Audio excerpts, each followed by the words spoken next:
Pak, terima kasih atas waktu dan kesempatan yang diberikan kepada kami kelompok 3 dengan saya sendiri Merlin Haninuna dan dengan saya Elsa Manuel Haninuna Marisan dan dengan saya Wanda Fukanawila. Nah, di sini kami akan memaparkan materi kami tentang liturgi masa reformasi. Baik, kita akan masuk dalam pertanyaan pertama. Menurut kamu, pembahasan tentang reformasi itu apa sih? Nah, reformasi itu adalah gerakan untuk mengubah tatanan yang sudah ada karena dianggap tidak lagi sesuai dengan kebutuhan zaman, baik karena tidak efisien, tidak bersih, atau tidak demokratis. Reformasi gereja pada abad ke-16 adalah peristiwa penting dalam sejarah gereja, terutama untuk gereja-gereja Protestan. Para reformator seperti Martin Luther tidak hanya merombak tata gereja, tetapi juga memperbarui praktik-praktik ibadah yang ada pada masa abad pertengahan.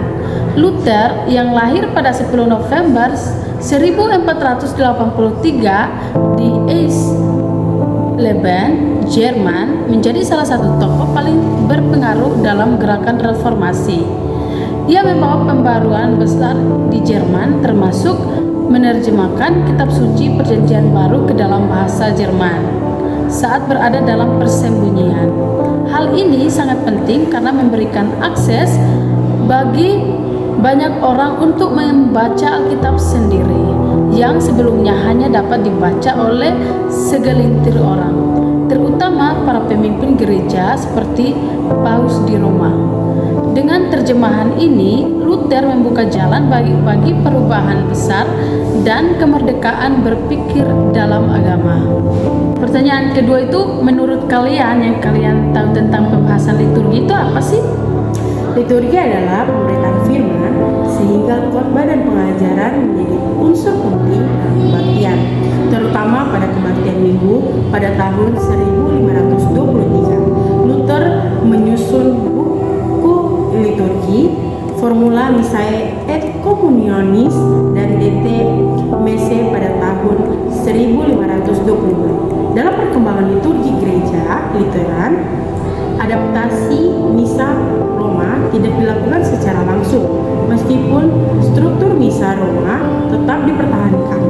Ada perubahan dalam cara pelaksanaannya. Menurut Luther, pemberitaan firman Allah terdiri dari pembacaan Alkitab secara selektif dan teratur, termasuk pembacaan dari Perjanjian Lama, surat Rasul, dan Injil. Liturgi dianggap sebagai pemberitaan firman sehingga seluruh aktivitas gereja dinilai berdasarkan hal ini. Oleh karena itu, pembacaan Alkitab dan khotbah disampaikan dalam bahasa lokal. Sementara dalam gereja-gereja Katolik, bahasa Latin tetap digunakan. Para imam di gereja Lutheran bebas memilih pakaian liturgis asalkan tidak mewah atau mencolok.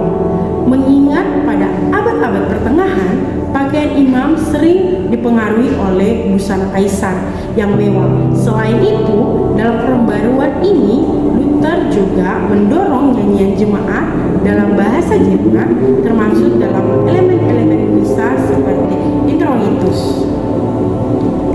Pemberitaan firman memiliki arti yang lebih luas daripada sekedar khotbah atau pidato. Seperti dalam gereja mula-mula, pengajaran imam kepada umat melalui homili menjadi bagian penting dalam pemberitaan firman. Ada 3 kesalahan yang menyebabkan penyelewengan dalam pemberitaan firman dalam ibadat. Yang pertama, firman Allah dibisukan sehingga hanya pembaca Alkitab dan nyanyian yang tersisa di gereja. Yang kedua, ketika firman Allah dibisukan, muncullah cerita-cerita fiksi dan kebohongan yang tidak sesuai dengan ajaran Kristus dalam legenda, himne, dan khotbah yang tidak berguna. Yang ketiga, pembaptisan tidak lagi dipahami sebagai karya anugerah dan keselamatan Allah, melainkan hanya menjadi ritual yang dilakukan tanpa makna mendalam. Karena itu, setiap kali umat berkumpul harus ada pemberitaan firman Allah.